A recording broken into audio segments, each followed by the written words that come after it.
My name is Andre Comeau, and I'm from Halifax, Nova Scotia. Today I brought in some examples of World War II German gas mask and another example of a World War II Canadian gas mask.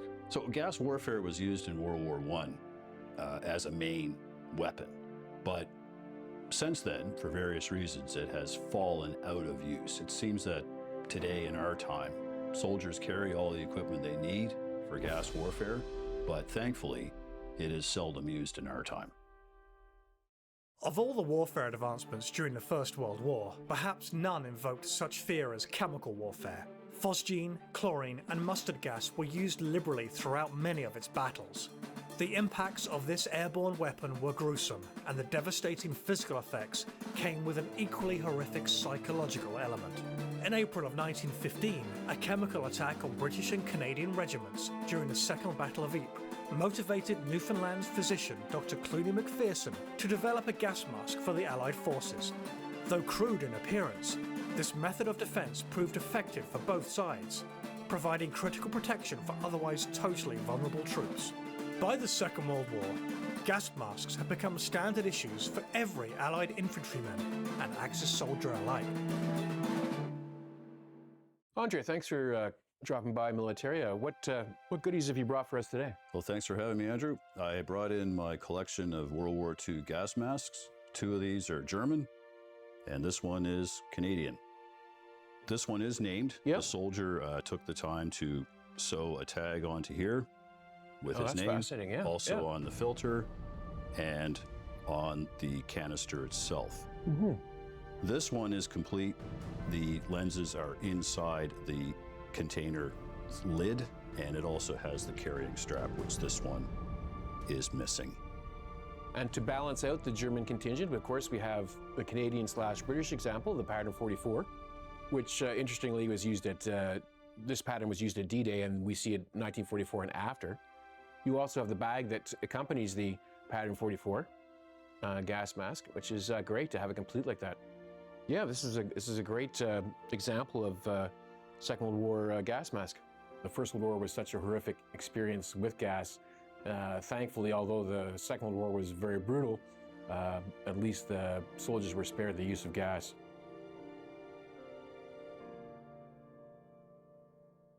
So Andre, as you know, these were essential pieces of gear for the standard World War II soldier. Of course, gas wasn't really used in the Second World War, but the reason people had these is because of the carnage that happened because of the gas usage in the First World War. What got you into collecting these things? Well, when I was a younger man than I am now, one day I was walking around downtown and I went into an antique store, and there on the shelf was one of these. No mask, just the canister. And at that time it was 10 whole dollars. Oh, yeah. Which was a fortune in 1976. Yeah. So I couldn't buy it that day. But I said to myself, if I ever have the means to acquire a piece of World War II history, I will get myself a German gas mask. Well, now I have 2. You got some great specimens, actually. Yeah, that's great. Which one is named, Andre? That would be the earlier one, this one here. Maybe we can just show that, see if we can get a... Sure. Be able to show that to the camera. It's on the bottom. Oh yeah, it's named, here we go. Yeah. GEFR Keeler, so that's Gefreiter Keeler, which is rank of private in the German military. Yeah, that's great. And of course on this one, I don't know if it's as clear on that one, we've got the eagle and swastika on the bottom. Along the, yeah, that's a great, it's a lot of great markings on them. And one thing I find interesting about this mask is that the filter is on the left-hand side rather than on the bottom. And I think, personally, I find that an interesting development in gas mask history, because it allows the soldier, assuming he's right-handed, to fire his weapon wearing the mask without having the filter get in the way. You know, that's a good point. Actually, I've never even thought about that, but you're right, actually. It is off to the side, and that's actually a British design. Interesting, I've never thought about that, but yeah, you're right.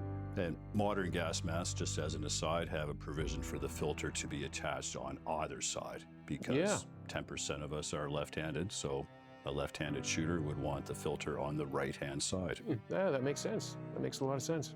Gas is a terrible weapon.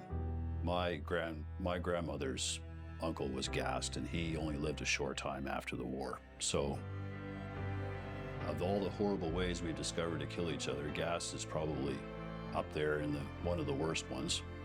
There are many other ways, of course, but personally, I would not want to be gassed. It's a horrible way to die, for sure. So, Andre, thanks for bringing these in. I really find this interesting. Maybe a point to mention is you have done a little bit of restoration to this one, I believe. Correct. Wonderful job on the restoration on that. Normally, I tell people never to touch an object, but I think you did a fantastic job there. It's always a trade-off between preserving an item and destroying it. Absolutely, yeah. So I try and find a balance in between that. You can't let the piece continue to rust. No. So No. this is now, you can probably see it's very dark. So it's inactive. Yeah, I'll never get this down to the bare metal again, nor do I want to. No, because absolutely. then the paint will disappear. Yeah, well, thanks very much for bringing that in. We appreciate a little bit of the history of gas masks in the 20th century. Thanks a lot. My pleasure, Andrew. Thank you. I'm always looking for new pieces to add to my collection. I was saying to Andrew earlier that the two things I'd like to acquire next would be the earlier versions of each of those masks. So the World War I German gas mask and the World War I box respirator mask.